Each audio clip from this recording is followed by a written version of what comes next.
Even before Russia's attack on Ukraine in late February, the need for international food aid and support was already at alarming levels. Countries like Yemen and Afghanistan, having been plagued by conflict for years, were facing shortages and a humanitarian crisis.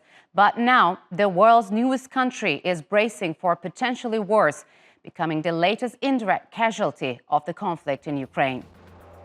The World Food Programme says it is suspending food aid to 1.7 million people in South Sudan, citing critical funding shortages.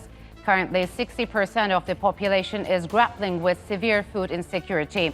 The dwindling aid money comes as wealthier countries divert their resources to Ukraine, which has been fighting off a Russian attack for 4 months. Adding to the shortfall from global donors are soaring prices for fuel and food. So, can the international community find common ground to help the most vulnerable nations while still keeping its commitments to Ukraine? To discuss what help South Sudan could need, joining me now from Geneva is Mukesh Kapila. He is the former director for emergency response at the WHO. And from Istanbul, Elem Erice Tepekciklioğlu. She's an associate professor at Yaşar University in Izmir. Welcome to Straight Talk. It's good to have you on the program. Elem, how will this decision affect the lives of 1.7 million people who are facing severe food insecurity in South Sudan? And how dire is the situation there?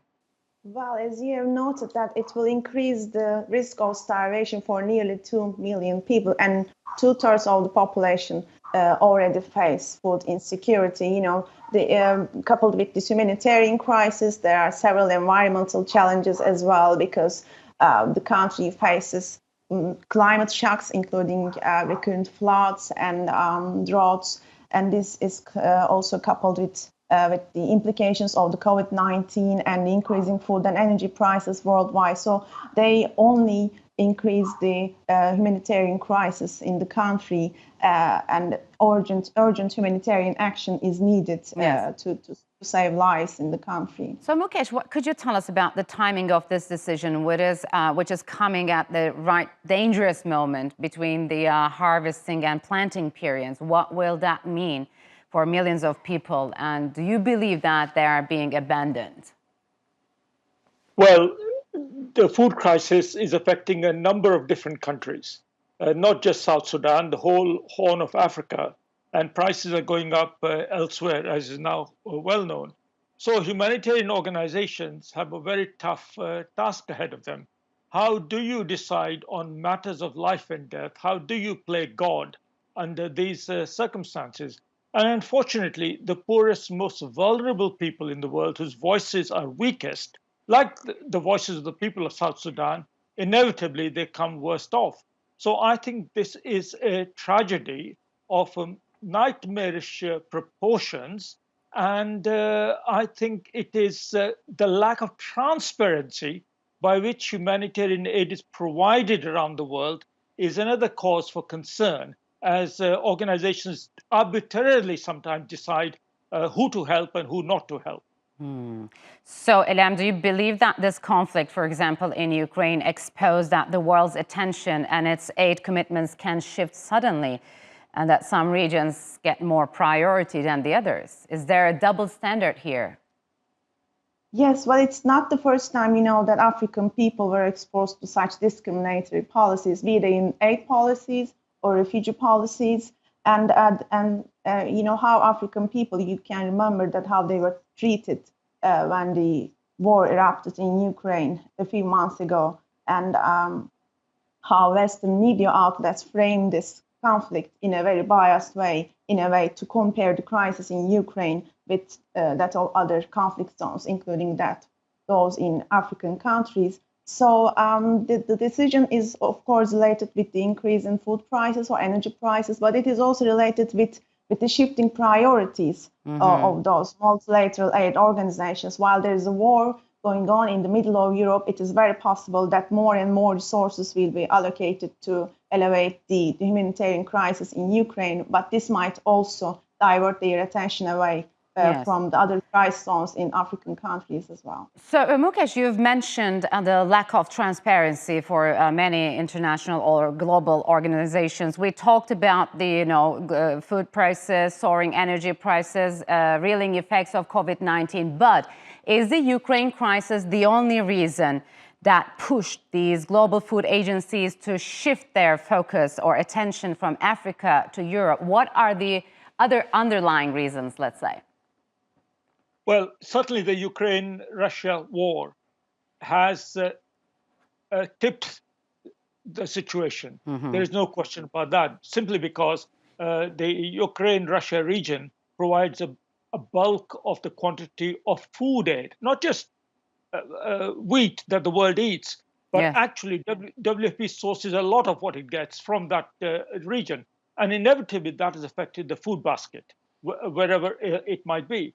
So what the humanitarian organizations like WFP have to do is to try and predict where the needs are greatest, not just now, but where they're going to be greatest in the weeks to come.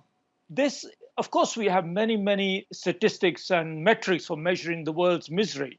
But in the end, it boils down to a fine judgment on deciding whose suffering is most deserving at any one moment in time. Mm-hmm. And inevitably, I'm afraid that means trade-offs, which at many levels appear unjust and unfair. So, yes, we're talking about South Sudan. It's one of the youngest countries in the world, I guess. But what's the situation in other vulnerable countries, Elam, like Ethiopia, Nigeria, Yemen, Afghanistan, and Somalia? Yes, well, the UN recently warned that 750,000 people are facing starvation and even death in other parts of the world. This includes Ethiopia, Yemen, South Sudan, Somalia, etc. Sahel countries also face several environmental, security, and humanitarian challenges. And nearly half of those people are located in Ethiopia's Tigray region, while experts also warn that Somalia might experience a new famine that would have more devastating effects than the previous ones. Yes. So yes, the focus, the shifting priorities towards Ukraine might divert the attention of those multilateral organizations and external donors from those other crisis regions. And I'm afraid that the other aid agencies might follow the course and focus on only a few parts of the world.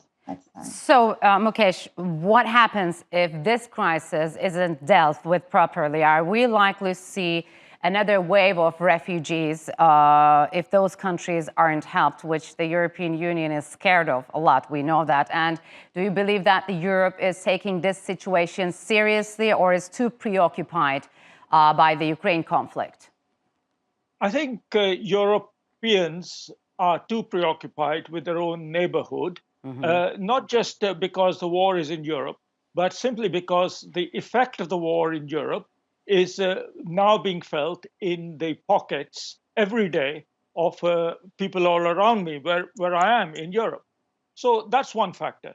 The other factor is that, quite honestly, there is a degree of aid fatigue around, because we have had these droughts and famines repeatedly for some time to come in the same neighborhood. And also the causes of food insecurity are not just climate change or drought. They're also a persistent insecurity. South Sudan is a rich country. It has only 11 million people. It's a vast country. There's no reason why it cannot feed itself and indeed feed others if it were to get its own act in order. So food aid is important to save lives, but it is not a solution. And I really think the world needs to engage with the solution, including the African Union, which quite honestly is doing next to nothing other than just bleating and crying for food aid. Yes. So it's a disgrace that African Union and the political elements of Africa are not engaging with and making the humanitarian crisis worse because of the insecurities going on in a number of countries, not just South Sudan or Somalia, but also in Ethiopia. So, Elam, Turkey is one of the largest donors to the World Food Programme, of course, compared to its GDP. How has Turkey been helping people in South Sudan? And is there also a risk that the Turkish Red Crescent could suspend some of its aid to the country due to lack of resources? Turkey has been providing humanitarian aid and development assistance to South Sudan since its independence, and the country has already been among the largest recipients of Turkish aid. And it is estimated that so far nearly 500,000 people, South Sudanese people, have benefited from the Turkish aid. And this is mostly in the form of emergency relief and distributed mostly through Turkish Red Crescent, together with other public institutions such as AFAD, Turkey's another public institution, Turkey's Emergency Management Authority, yes, and together with other Turkish NGOs, they have been providing humanitarian assistance, distributing aid packages, medical equipment, etc. Turkey even provided cash aid, yes, to South Sudan Red Cross. But I'm not quite sure if Turkish Red Crescent would suspend its aid activities, let's say due to lack of funding resources. This might be because of some increasing risks, security risks. yes. But still, those Turkish NGOs operating in highly risky areas, they would sustain their operations. And, they are mostly religiously motivated. And as the Eid al-Adha approaches, they will most probably increase their aid activity. Okay, Elam Mukesh, unfortunately, we'll have to leave it here. Thank you very much for joining me on Straight Talk.